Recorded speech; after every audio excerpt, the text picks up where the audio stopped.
Tem uma diferença entre essas duas coisas. A escuta ativa é uma escuta onde você está presente para a pessoa. A escuta curiosa, você está presente para o assunto.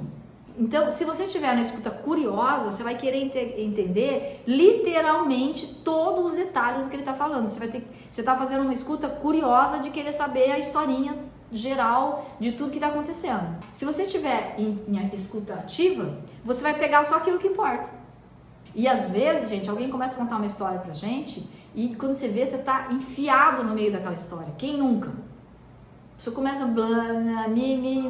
vai um mimimi e quando você vê, você está destruído pela história do outro, né? E quando você vê, você não tem energia para nada, porque você entrou na história da pessoa. Você não precisa dos detalhes da história, tá? Você só precisa saber o que ele quer saber com aquilo. E não precisa dos detalhes. Quantas vezes eu não atendo vocês, estou conversando com vocês e vocês vão me perceber cada vez mais. É que não deu ainda para vocês sentirem isso, mas agora que eu tô falando isso, vocês vão começar a perceber. Que às vezes eu interrompo a história, que às vezes eu volto e faço uma pergunta, às vezes eu deixo contar a história inteira, mas às vezes não, porque a história não interessa. Gente, eu me lembro que uma vez eu tava atendendo um cliente na Alemanha, não foi na Alemanha, foi aquele lá, Chambéry. Eu tava na França dando uma palestra para um grupo de 70 pessoas, assim. E aí tinha uma tradutora, porque eu não falo francês para dar palestra, né?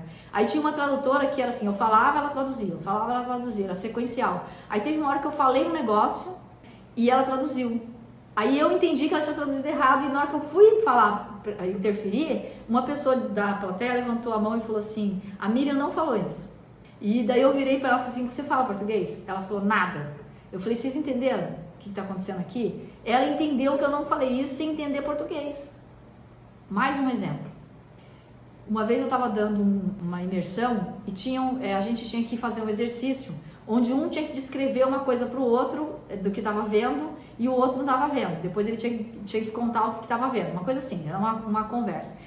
E aí a gente dividiu e naquele grupo tinha vários brasileiros e tinha acho que uns 3 ou 4 franceses, né? Eles vieram para o Brasil e tinha uns 3 ou 4 franceses no grupo. Só que o número de franceses era ímpar. Então chegou uma hora que um francês teve que ficar com um brasileiro.